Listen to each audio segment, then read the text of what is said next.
कैसी रुचि है, कई मामलों में मुझे भी और नई जानकारी आती रहती।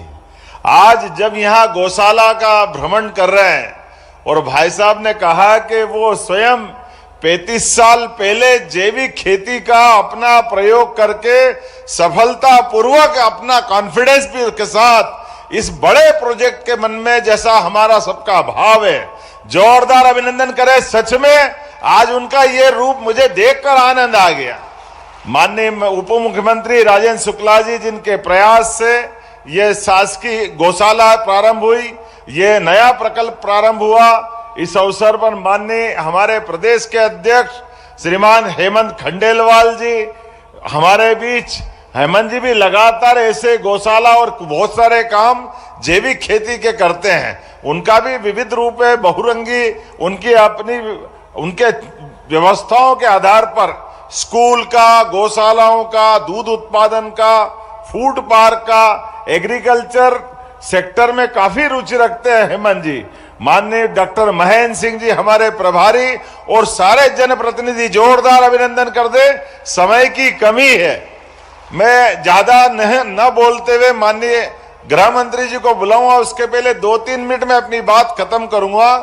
हमारा सबका माननीय प्रधानमंत्री श्रीमान नरेंद्र मोदी जी का जोरदार अभिनंदन करें, जिनके आशीर्वाद के बाद हमारे अपने सरकार के गठन के साथ हमारे माननीय गृह मंत्री जी, माननीय प्रधानमंत्री जी लगातार नवाचार को, अच्छे कामों को प्रोत्साहन दे रहे हैं।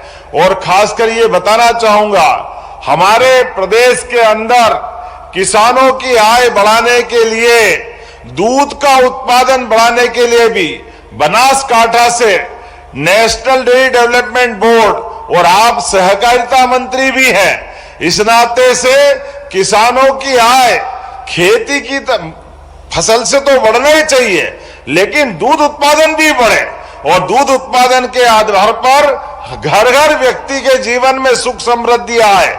इसलिए दूध और दुधारू पशु, देसी पशु जिनके आधार पर हमारे गोवंश से हमारी खेती का भी रकबा सुधरे, खेती की आय भी बढ़े, ऐसे उद्देश्य के लिए हमारी सरकार ने नेशनल डेयरी डेवलपमेंट बोर्ड के माध्यम से एमओयू किया और दूध उत्पादन में भी पशु जिनका दूध ज्यादा उत्पादन होता है, ऐसे कई काम बढ़ा रहा है। जब हम गौशाला बढ़ा रहे हैं तो घर घर गोपाल, जिनके घर गाय वो गोपाल, इसलिए गोपाल कृष्ण भगवान की हमने प्रयास किया कि गौशालाओं के अलावा घर घर दूध का उत्पादन बढ़ाना चाहिए, उनको अपनी दूध की सही दाम मिलना चाहिए और उन्नत पशुओं की नस्ल घर घर पहुंचना चाहिए।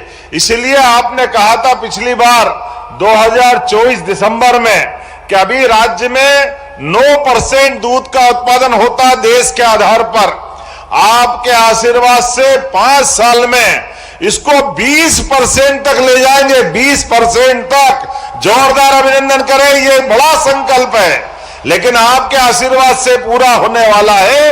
1 साल के अंदर, पिछले साल तक राज्य में हम 9000 लीटर दूध का उत्पादन करवा रहे थे, लेकिन अभी अभी आंकड़ा आया है पशुपालन विभाग के द्वारा, अभी हमने 12000 लीटर दूध का प्रति दुग्ध संघ हमारे पास ये आंकड़ा आया है।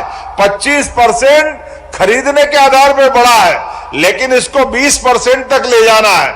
और ये निराश्रित गौ माताएं जिनमें 33 करोड़ देवी देवता का वास होता है, ये दर दर क्यों भटके? वास्तव में इसका सारा प्रबंधन करने के लिए हमने नगरीय निकायों में, नगर पालिका, नगर निगम, नगर पंचायत, प्रत्येक गौशाला को 20 रुपया प्रति गौमाता के बजाय 40 रुपया प्रति गौमाता करने का निर्णय किया है। ऐसे कई और निर्णय मैं बता सकता हूं, लेकिन आज समय की कमी है। आज तो मन आनंद से भरा हुआ है।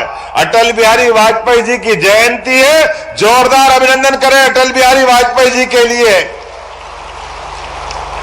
जिनके कारण मध्य प्रदेश को गौरव हुआ, दुनिया का सबसे बड़ा लोकतंत्र गौरवान्वित हुआ और हमारी जनसंघ से लेकर भारतीय जनता पार्टी की यात्रा विश्व की सबसे बड़ी पार्टी माननीय अमित जी के नेतृत्व में आपके अध्यक्षीय कार्यकाल में हुई थी। तो मैं आज आपको केवल राज्य के 2 हिस्से, एक ग्वालियर में अटल जी के जन्म स्थान पर 2 लाख करोड़ से ज्यादा के अलग अलग प्रकार के उद्योग धंधों का भूमि पूजन किया और युवाओं को रोजगार दिलाने के लिए, गरीबों की जिंदगी बेहतर करने के लिए, किसान और महिला की जिंदगी बेहतर करने के लिए एक बड़े प्रोजेक्ट का वहां आपने शुभारंभ किया और यहां गौशाला के अंदर हमको प्रोत्साहन देने आए। जोरदार अभिनंदन करें। मध्य प्रदेश की धरती पर मैं आपका स्वागत करता हूं, अभिनंदन करता हूं और लगातार आपका ये मार्गदर्शन मिलता रहेगा। इसी उम्मीद के साथ आपका लिए हमारे पास तो एक और बड़ा प्रोजेक्ट है। अगला वर्ष हमारा किसान कल्याण वर्ष है, कृषि उत्सव वर्ष के रूप में मनाने वाले हैं। माननीय भाई साहब, आपके मार्गदर्शन में मध्य प्रदेश सरकार अपने राज्य के किसानों की बेहतरी के लिए और बड़ा संकल्प करने वाली है। पुनः आपका वंदन, अभिनंदन। बोलिए भारत माता की।